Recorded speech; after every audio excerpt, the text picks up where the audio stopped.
எல்லாருக்கும் வணக்கம். என் பேர் சி ஆனந்த். நான் கன்னியாகுமரி மாவட்டத்திலேருந்து வந்திருக்கேன்.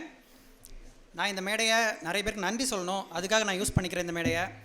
ஃபஸ்ட்டு நான் இந்த எஸ்ஏ எக்ஸாம் இவ்வளோ ஷார்ட் பீரியடில் பாஸ் பண்ணதுக்கு ரொம்ப பெரிய காரணம் யாருன்னா, எங்கள் ஃபேமிலிக்கு பிரச்சனை கொடுத்தவங்க. ஏன் அப்படின்னா, நான் ரொம்ப மோட்டிவாலாம் படிக்க மாட்டேன். ஒரு வீக் ரொம்ப ஸ்பீடாக படிச்சுட்டு இருப்பேன். அதுக்கப்புறம் எனக்கு ஹாஸ்டலு பசங்க, நான் ஸ்டடிக்கால் வரமாட்டேன். நான் சுரேஷ் அகாடமி ஸ்டூடெண்ட் தான். நான் ஸ்டடிக்கால் வரமாட்டேன், ஹாஸ்டல் தான் உட்காந்து படிப்பேன். ஒரு வாரம் கண்டினியூஸாக படிப்பேன். அதுக்கப்புறம் மொபைல் யூஸ் பண்ணிடுவேன், மூவி பார்த்துட்ருப்பேன். அப்போ வீட்டிலேருந்து எனக்கு ஒரு ஃபோன் கால் வரும். நான் எங்கள் அப்பா அம்மாலாம் எனக்கு எந்த பிரச்சனையும் சொல்ல மாட்டாங்க, நான் பையன் படிக்கணும் அப்படின்னு சொல்ல மாட்டாங்க. அக்கா ஃபோன் பண்ணுவாள். ஃபோன் பண்ண உடனே நான் என்ன கேட்பேன்னா, இப்போது என்ன பிரச்சனை வீட்டில், அப்படி தான் நான் ஸ்டார்ட்டே பண்ணுவேன். ஏன்னா எனக்கு தெரியும் எங்கள் வீட்டில் எப்போவுமே ஏதாச்சும் ஒரு பிரச்சனை இருந்துக்கிட்டே இருக்கும் அப்படின்னு. அப்போ உடனே அக்கா சொல்லுவா, இன்றைக்கி பக்கத்து வீட்டில் இவங்க நம்ம வீட்டில் சண்டை போட்டு போனாங்க அப்படின்னு. இப்போ நான் ஏன் அப்படின்னு கேட்டால் ஏதாச்சும் ஒரு சின்ன ரீசனாக தான் இருக்கும். அப்போது சரி, இதில் நம்ம மேலே பெருசாக தப்பு இருக்காது, அப்படி இல்லைனா இந்த பிரச்சனைக்கெலாம் சண்டை போடணுமா அப்படின்னு இருக்கும். அப்போ நான் ஒரு விஷயம் மட்டும் நோட் பண்ணேன், இவங்கெல்லாம் நம்மளை ஒரு ஆளாகவே மதிக்கலை அப்படின்னு. இப்போ நான் ரொம்ப ஷார்ட் பீரியடில் நான் இந்த ஒரு மேடைக்கு வரணும் அப்படின்றத நான் ரொம்ப தீர்க்கமாகவே முடிவு பண்ணேன். உடனே நான் ஒரு மணி நேரம் கொஞ்சம் டல்லாக உட்காருவேன். உடனே நான் புக் எடுத்துருவேன். அதுக்கப்புறம் ஃபோன்லாம் தூக்கி துரோச்சிட்டு புக் எடுத்து படிச்சுட்டே தான் இருப்பேன். அதுக்கப்புறம் 1 வீக் கழிச்சு நான் மறுபடியும் டல்லாகிடுவேன். அப்போ மறுபடியும் எனக்கு ஒரு ஃபோன் கால் அதே மாதிரி வரும். அப்போ எங்கள் அக்கா மறுபடியும் என்கிட்ட சொல்லுவாங்க, இப்போ மறுபடியும் ஒரு பிரச்சனை. அப்போ என்ன பிரச்சனை, அதே தான் ரிப்பீட் ஆகும். அப்போ நான் மறுபடியும் அதே தான் மறுபடியும் படிச்சுட்டே இருப்பேன். இது இப்படி தான் போயிட்டே இருந்துச்சு. எனக்கு படிப்புக்கு மோட்டிவேட் பண்ணது ரொம்ப பெருசாக எங்கள் வீட்டுக்கு பிரச்சனை கொடுத்தவங்க தான். இது எண்டில் எப்படி ஆச்சு அப்படின்னா, கடைசியாக அதுக்கப்புறமா என்னோட நண்பர்களே, நம்ம ஒரு பிரச்சனை பண்ணோம் அப்படின்னா இவங்ககிட்ட தான் பண்ணோம் அப்படின்ற மாதிரி ஆயிடுச்சு. என்னை சுற்றி இருக்க நண்பர்கள் ஒரு 8 பேர் கூட்டம் உண்டு. அவங்களே எங்கள் ஃபேமிலியை சுற்றி பிரச்சனைக்கு வந்துட்டாங்க. ஏன் அப்படின்னா, இவங்க ஒரு ஆளாகவே இல்லை அப்படின்ற மாதிரி அவங்க ஃபிக்ஸ் பண்ணிட்டாங்க. இப்போ நான் ரொம்பவே தீர்க்கமான ஒரு முடிவு, கண்டிப்பாக நம்ம இந்த தடவை இந்த ஸ்டேஜில் நின்று ஆகணும், நம்ம ஒரு சப் இன்ஸ்பெக்டராக நின்னே ஆகணும் அப்படின்ற ஒரு முடிவு எனக்கு ரொம்ப தீர்க்கமாக இருந்துச்சு. அதுதான் என்ன இன்றைக்கி இந்த மேடலில் கூட நிப்பாட்டி விட்டுருக்கு அப்படின்றத நான் ரொம்ப உறுதியாக நம்புகிறேன். அதனால் என் குடும்பத்துக்கு இன்றைக்கி பிரச்சனை கொடுத்தவங்களுக்காக தான் நான் ரொம்ப பெரிய நன்றி சொல்கிறேன் ஃபர்ஸ்ட் ஆஃப் ஆல். அதுக்கப்புறமா எங்கள் அப்பாவுக்கு, நான் ஃபேமிலிக்கே நன்றி சொல்லணும். ஆனால் எங்கள் அப்பா, ஏன் அப்படின்னா எல்லாருக்குமே அவங்கவுங்க அப்பா ரொம்ப பெரிய பெஸ்ட்டு தான். ஆனால் எங்கள் அப்பா இன்றைக்கி 68 வயசாச்சு. எங்கள் அப்பாவுக்கு வந்திருக்காங்க. நான் இது வரைக்கும் எந்த மேடைக்குமே எங்கள் அப்பாவை கூப்பிட்டு போனதே கிடையாது. ஆனால் நான் இன்ஜினியரிங் தான் படிச்சிருந்தேன். 25 அரியர் வச்சுருந்தேன் காலேஜ் படிக்கும்போது. ஏன்னா எங்கள் அப்பா என்ன அப்பா எங்கிருந்தா மேடைக்கு வரும். வாங்கப்பா. இந்த சிற்பத்தை செதுக்கிய செல்லத்துறையை ஓரிரு வார்த்தைகள் பேசுமாறு அன்புடன் கேட்டுக்கிறோம். அப்பா தான். ஏன்னா அப்பாவுக்கு இன்னைக்கு 68 வயசாகிடுச்சு. ஆனால் இப்போவும் அப்பா என்ன சொல்லுவாங்கன்னா, ஃபோன் பண்ண அப்பா பேசும்போதெல்லாம் சொல்லுவாங்க, மக்களே என்ன பண்ணிருக்கா, படிக்கிறியா? ஆமாப்பா படிக்கிறேன், எக்ஸாம் விடையில் நான் நல்லா பண்ணலப்பா அப்படி. என்னம்மா ஏமாக்கா கொஞ்சம் நல்லா படி அப்படிம்பாங்க. இப்போ நான் சரிப்பா அடுத்தோட கண்டிப்பாக எடுத்துருவோம்ப்பா அப்படிம்பேன். உடனே அப்பா சொல்லுவாங்க, நீ இப்போ உனக்கு நம்பிக்கை இருக்குல்ல, அப்போ நீ படி, என் ரத்தத்தை வித்தாச்சு நான் உன்னை படிக்க வைப்பேன் அப்படின்னு சொல்லுவாங்க. இப்போ நான் உடனே என்ன சொல்லுவேன்னா, நான் அப்பாவை திட்டிட்டு ஃபோனை வச்சுருவேன். ஆனால் எனக்கு மைண்டில் எப்போ என்ன இருக்குன்னா, இப்போ உடனே வரும், நீ ஜெயிச்சிடுவோம் மாறா, நீ ஜெயிச்சிடணும், அந்த படம் டைலாக் தான் எனக்கு ஞாபகத்தில் வரும். எப்படியாச்சும் நீ ஜெயிச்சிரு மாறா அப்படின்றது எனக்கு மைண்டில் இருந்துகிட்டே இருக்கும். உடனே நான் படிக்க ஆரம்பிச்சிருவேன். ஏன்னா அப்போ கொத்தனாராக வேலை பார்க்குறாங்க, 68 வயசாகிடுச்சு. நான் முன்னாடி எனக்கு கை செலவுக்குலாம் கொத்தனார் வேலைக்கு போயிட்டுருப்பேன். ஆனால் அந்த வெயில் என்னால் அந்த வேலை பார்க்கவே முடியாது. நான் ரொம்ப முடிவெடுத்துட்டேன், இனி நம்ம இந்த வேலைக்கு போகவே கூடாது அப்படின்னு. ஆனால் இன்றைக்கும் அப்பா எனக்காக இந்த வேலையை பார்த்துட்டே இருக்காங்க, என்னை படிக்க வச்சே ஆகணும் அப்படின்றதுக்காக. இப்போ அவங்களால இனிமேல் நான் அவங்கள வீட்டில் உட்கார வைக்க போகிறேன். ஆனால் இவ்வளோ நாள் எங்கள் அப்பா வேலை பார்த்துட்டே இருக்காங்க அப்படின்னா கண்டிப்பாக நம்ம இதுக்கு ஒரு வேலைக்கு போயே ஆகணும் அப்படின்றதுனால தான் நான் ரொம்ப கஷ்டப்பட்டு படித்தேன். எக்ஸாம் கிளியர் பண்ணேன். அதுக்கப்புறம் இன்டர்வியூவும் எனக்கு கொஞ்சம் சந்தேகமாக தான் இருந்துச்சு. அப்பா மறுபடியும் ஃபோன் பண்ணாங்க, எப்படிப்பா பண்ணியிருக்கேன் அப்படின்னு. தெரிலப்பா, எப்படி பண்ணியிருக்கேன் எனக்கு ஞாபகம் தெரில, கரெக்டாக வருமானு தெரிலப்பா அப்படின்னு. அப்போது அதே வார்த்தை தான், நீ எப்படி எனக்கு நம்பிக்கை இருக்குப்பா, அதோட நான் கிளியர் பண்ணிடுவேன் அப்படின்னு சொன்னேன். அப்பா சொன்னாங்க, மறுபடியும் அதே டைலாக் தான் சொன்னாங்க. எனக்கு அது ரொம்பவே ஒரு மோட்டிவேஷனான ஒரு விஷயம். அதில் அப்பாவுக்கு நான் அந்த இடத்துல ரொம்ப பெரிய நன்றியை சொல்லணும்னு ஆசைப்பட்றேன்.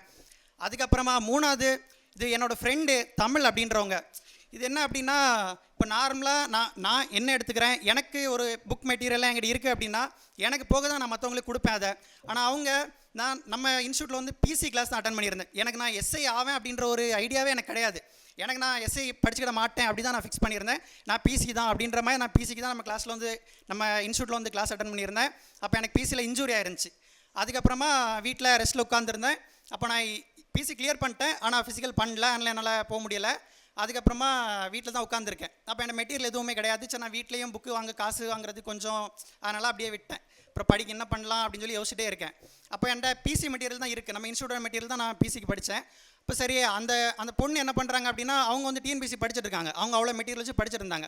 அவங்க என்கிட்ட, நீ என்னோட புக்கெல்லாம் வச்சுக்கோ, நீ படி, நீ கிளியர் பண்ணி எக்ஸாம் ஃபஸ்ட் நீ கிளியர் பண்ணணும், அப்புறமா நான் படிச்சுக்கிறேன் அப்படின்னாங்க. இப்போ நீங்கள் என்ன பண்ணீங்கன்னா, உனக்கு எக்ஸாம் அப்புறமா தான் எனக்கு எக்ஸாம் வரும், நான் அப்புறம் படிச்சுக்கிறேன், நீ ஃபஸ்ட்டு கிளியர் பண்ணு அப்படின்னாங்க.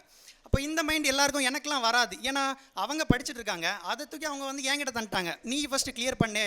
இப்போ அவங்க வெற்றியோட அவங்க என்னோட வெற்றியை வந்து நான் வின் பண்ணணும் அப்படின்றத ரொம்ப கான்ஃபிடென்ட்டாக இருக்காங்க. அப்போ அவங்களுக்காக நான் கண்டிப்பாக வின் பண்ணி ஆகணும் அப்படின்ற ஒரு விஷயம். இதை தவிர எப்படின்னா, நான் இன்டர்வியூ ஹால் அன்றைக்கி நான் உள்ளே இருக்கும்போது அவங்க கோயில் போயிட்டாங்க. நான் இன்டர்வியூ முடிச்சுட்டு வெளியே வந்து அவங்களுக்கு ஃபோன் பண்ணி சொல்கிற வரைக்கும் அவங்க கோயிலே இருந்தாங்க. அப்போது நான் சொன்னேன், நல்லா பண்ணல, எனக்கு தெரில, எப்படி வரும்னு தெரில அப்படின்னு சொன்னேன். அப்போ உடனே அவங்க, சரி ஓகே பரவாயில்ல, புக்ஸ் இருக்குல்ல, அவங்க டிஎன்பிசி படிக்கிறாங்க, அவங்க நாங்கள் இருக்கோம், நீ நம்ம டிஎன்பிசிக்கு வா அப்படின்னாங்க. சரி, நீ நம்ம என் புக்கே வச்சு படி, ஒன்றும் இல்லை, நீ டிஎன்பிசி கிளியர் பண்ணு அப்படின்னாங்க. சரி, அப்போ நீ என்ன வச்சு படிப்ப அப்படின்னா, அதை நான் ஏதாச்சும் பார்த்துக்கிறேன், நீ படி அப்படின்னாங்க. இப்போ அவங்களுக்கு ஃபுல்லாகவே நான் படிக்கணும் அது மட்டுமே இருந்துச்சு.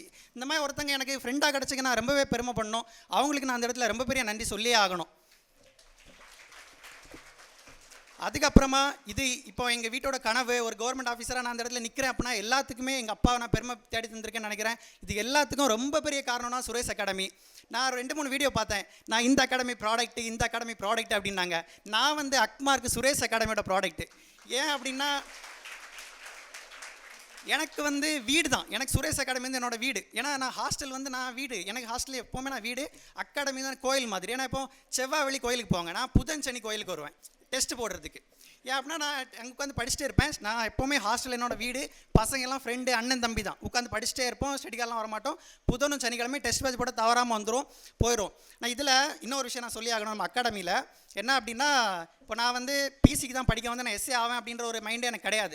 ஆனால் மெயினாக நான் முருகன் சாரை சொல்லணும் இங்கே. முருகன் சார், அப்புறமா ரஞ்சித் சார். ஏன் அப்படின்னா, நான் முதல்ல ஒர்க் பண்ணிருக்கும்போது கொஞ்சமாக ப்ரிப்பேர் பண்ணுறது எனக்கு எதுவுமே தெரியாது. எனக்கு ஆதியம் புரியலை, அந்தவும் புரியலை, நான் எப்படியோ படிச்சுட்டே இருந்தேன். இங்கே வந்ததுக்கப்புறமா முருகன் சாரோட வாய்ஸே அப்படி அட்ராக்ட் பண்ணிடுவோம். இதான் என்னோட பிசி கிளாஸ், இங்கே தான் அட்டன் பண்ண தான் உட்காந்துருப்பேன். முருகன் சாரோட வாய்ஸே அட்ராக்ட் பண்ணிடுவோம். ஃபஸ்ட்டு பெஞ்சில் வந்து உட்காந்துருவேன் சாரி கிளாஸ்னால. அவங்க வந்து கிளாஸ் எடுக்கிறது, இதான்டா இதை போட்டு இப்படி படிச்சுட்டு இருக்கீங்க, ஒரு பெரிய புக்கு 1/2 மணி நேரத்தில் முடிச்சுட்டு, இதான் விஷயம், இதுக்கே அவ்வளோ கஷ்டப்படுறீங்க அப்படின்றவாங்க. அப்போ நமக்கு இதான் விஷயமா, இதை போட்டு நம்ம இது பண்ணிருக்கோம், அப்போ நம்மளால் ரொம்ப ஈஸியாக கிளியர் பண்ணிட முடியுமே அப்படின்ற மாதிரி மைண்டு தான் நான் வந்து பிசிலேருந்து எஸ்ஐக்கு மாறி வந்தேன். அப்படிலாம் நான் இன்றைக்கி பிசியாக தான் இருந்திருப்பேன். நான் எஸ்ஐக்கு வந்த காரணம் அதே மாதிரி தான் ரஞ்சித் சாரும் ரொம்ப அவங்களோட வாய்ஸே நம்மளை அட்ராக்ட் பண்ணோம். ரொம்ப ஈஸியாக நம்மளை வந்து ஒரு பெரிய விஷயத்தெலாம் ரொம்ப ஈஸியாக சொல்லிட்டு போயிடுவாங்க, இதான் விஷயம் அப்படின்ற மாதிரி. அப்போ நமக்கு படிக்கிறதுக்கு ரொம்ப ஒரு மோட்டிவேஷனாக இருக்கும். அதனால் இந்த இடத்துல முருகன் சாருக்கும் ரஞ்சித் சாருக்கும் நான் ரொம்ப பெரிய நன்றி சொல்லிக்கிறேன். அதுக்கப்புறமா எனக்கு இன்டர்வியூ வந்து நான் வந்து முதல்ல நம்ம சுகேஷ் சார் சொன்னாங்க, ஃபஸ்ட்டு நம்ம ஒரு கைடன்ஸ் கிளாஸ் வரும்போது நெக்ஸ்ட் வீக்கே நம்ம அகாடமியில் மார்க் இன்டர்வியூ வச்சாங்க. சகுந்தலா மேடம் இருந்தாங்க. அவங்க ஃபஸ்ட் டைம் என்னோட அப்ரோச்சை பார்த்து அப்படியே சொன்னாங்க, நீ இப்படியே கீப்பப் பண்ணு, ரொம்ப பெரிய மார்க் உனக்கு கிடைக்கும், நீ இதே ஃபாலோ பண்ணி இது யார் சொன்னாலும் விட்டுறாத அப்படின்னாங்க. அது எனக்கு ரொம்ப பெரிய ஹோப்பு. ஏன் அப்படின்னா, நம்ம ஏதாச்சும் ஒரு கிரெடிட்ஸுக்காக தான் இங்கே ஓடிக்கிட்டே இருக்கோம். அப்போ அவங்க வந்து நீ நல்லா பண்ணியிருக்க அப்படின்னு சொல்லும்போது அது எனக்கு ரொம்ப பெரிய ஒரு மோட்டிவேஷனாக இருந்துச்சு.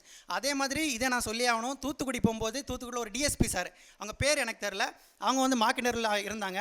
அப்போ அவங்க வந்து நான் அட்டன் பண்ணிட்டு வெளியே வந்தோடனே கடைசியாக நான் தான் அட்டன் பண்ணுறேன். நான் முடிச்சுட்டு வெளியே வரும்போது சார் வெளியே வந்துட்டாங்க. சார் வெளியே வந்து சொன்னாங்க, அந்த கன்னியாகுமரி பையன் ரொம்ப நல்லா இன்டர்வியூ பண்ணான் அப்படின்னாங்க. என் காது முன்னாடி சொன்னாங்க. எனக்கு அது வந்து ரொம்ப ஒரு இதுவாகவே இருந்துச்சு. ஏன்னா நம்மளை வந்து ஒருத்தங்க இப்படி சொல்கிறாங்க, அப்போ எனக்கு ரொம்ப கான்ஃபிடென்ட், கண்டிப்பாக நான் இன்டர்வியூ கிளியர் பண்ணிடுவேன் அப்படின்ற மாதிரி ஒரு கான்ஃபிடென்ட். 9.25 மார்க் எனக்கு கொடுத்துருந்தாங்க எனக்கு இன்டர்வியூக்கு.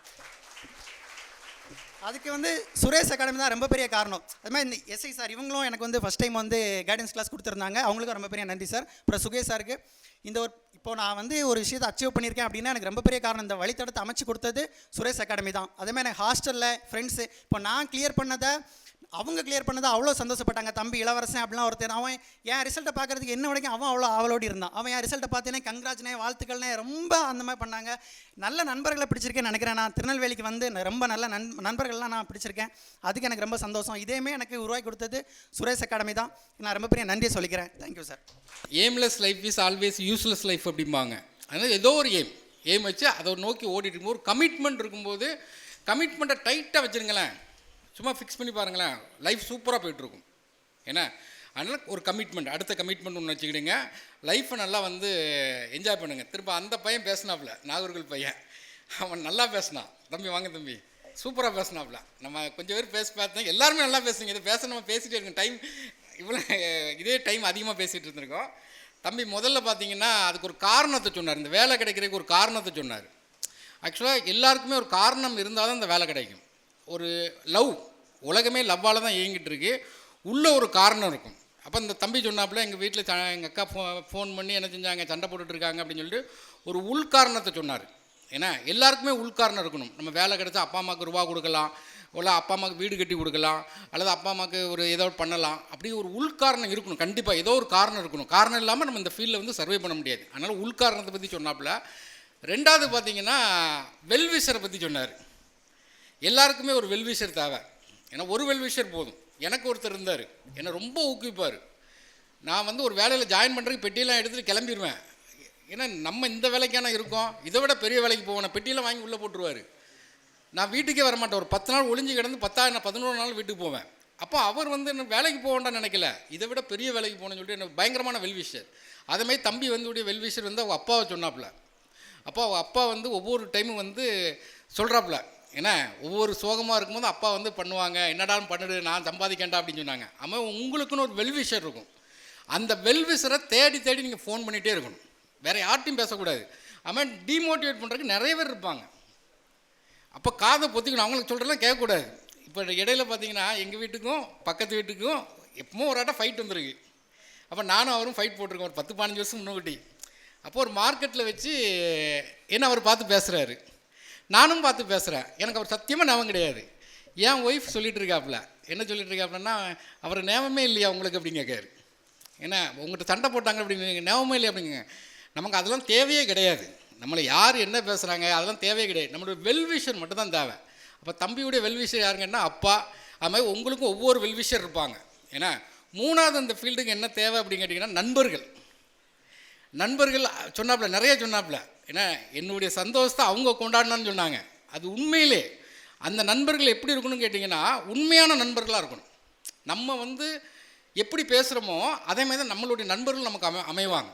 நம்ம வந்து உண்மையிலேயே ஹார்ட்லேருந்து பேசணும்னு வச்சுங்களேன், நம்ம நண்பர்களும் ஹார்ட்லேருந்து அமைவாங்க. நம்ம உதட்டளவில் பேசணும்னா நண்பர்களும் எப்படி இருப்பாங்க, உதட்டளவில் இருப்பாங்க.